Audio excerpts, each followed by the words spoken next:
All right, folks. Happy Tuesday. Good to see you. Hey, I saw a lot of people checking in and doing really good work from yesterday. I didn't get everybody in there on the homework. Please, please, please make sure that you do the homework, do your best on it. I need to see whether you're getting it or not getting it. The people that did it, it really seemed like people understood what was going on, so I really appreciated that. All right, so first thing we're going to talk about here, we are going to do tips from yesterday. So now that me and Mr. Hayden have had a chance to go through and see a lot of the work that got done, there's just a couple things that we saw as patterns. The first thing that I want to talk to you guys about is put your calculator in degrees. That DEG means degrees. Now let me show you what I mean on our calculator. So here's the computer calculator that some of you guys are using. You might have your own calculator, and it's going to have a similar setting.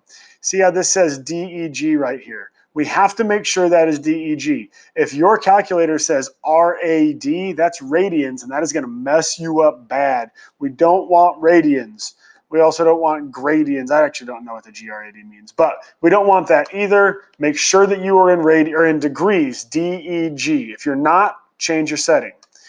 Okay, so put calculator in degrees. The second big tip from yesterday is use the correct relationship. Sorry if the handwriting is bad, guys. Use the correct relationship. So we know that we have been using so, ka, toa. All right, so SOHCAHTOA are the three different relationships. Yesterday, a lot of you guys just used tangent because that's the one that we've always been using, or that's the one that the video used. It's not always going to be tangent.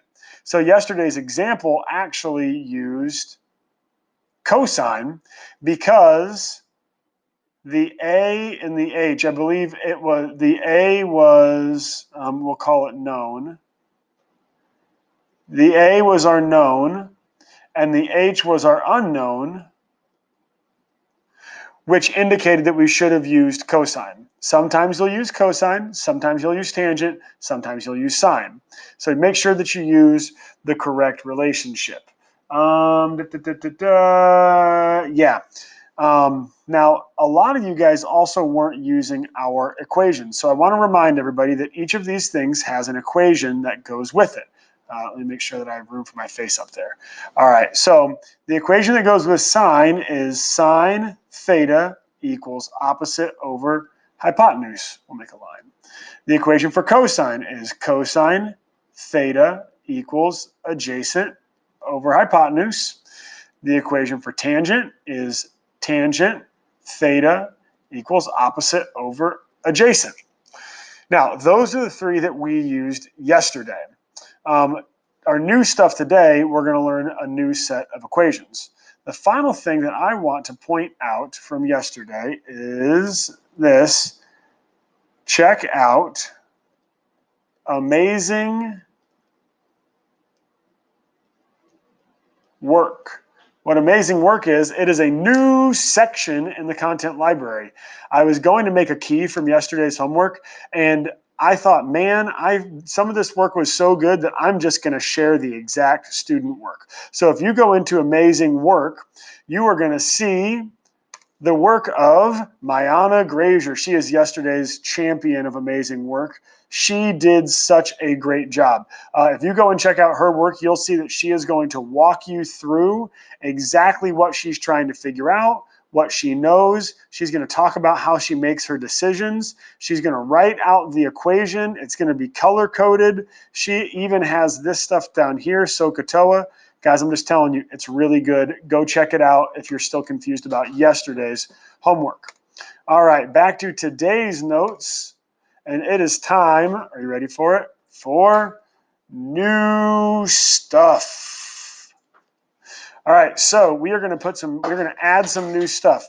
Now, what we need to recognize from yesterday is that these three equations, they are really useful if you want to find a side.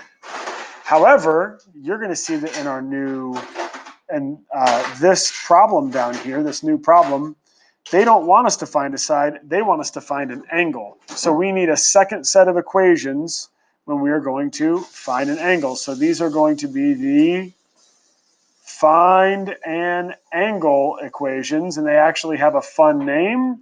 These are the inverse equations. Don't get scared. They're not hard to use. All right, so let's write down the inverse equations. So make sure I leave space for my face. All right, so the first inverse equation is this. Sine inverse, that little negative one we say inverse. Inverse sine of opposite over hypotenuse is equal to theta. All we do is we just whoop, flip them for the inverse. So inverse cosine of adjacent over hypotenuse equals, you guessed it, theta. Finally, inverse tangent of opposite over adjacent equals theta. All right, now you're thinking to yourself, this seems crazy, don't know what you're talking about. How do those work? Well, this example is going to illustrate perfectly how to use those three new equations. All right, so let's go down here into the example before we get into those new equations. All right, so remember, we have a set of steps. All right, so let's do orange. Step one is always going to be label theta. Have to identify one of our angles as theta. In this case, X is what they want us to focus on, so that's going to be our theta. Second thing we always do is label sides. Hypotenuse is always the longest, or across from the 90-degree angle. If I go across from my theta, that's going to be my opposite. And then right next to my theta is going to be my adjacent. All right. The third thing I need to do is decide on relationship. All right, so the thing we need to think about here is, what are our knowns? What are our unknowns?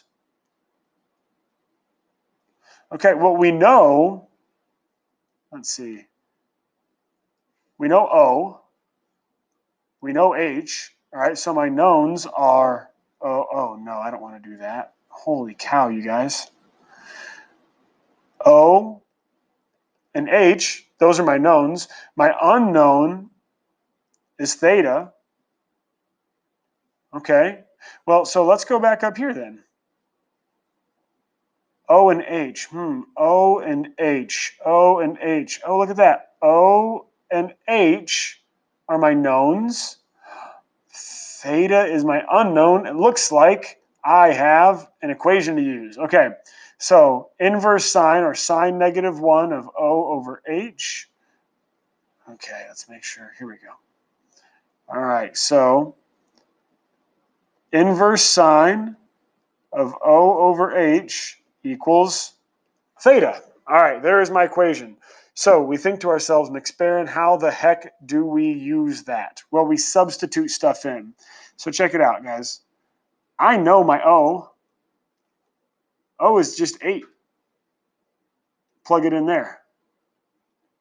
Inverse sine, and instead of O, I put an 8. I know my H, so I just put it in there.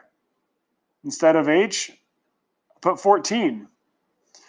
I don't know my theta, so that's my X. It goes there.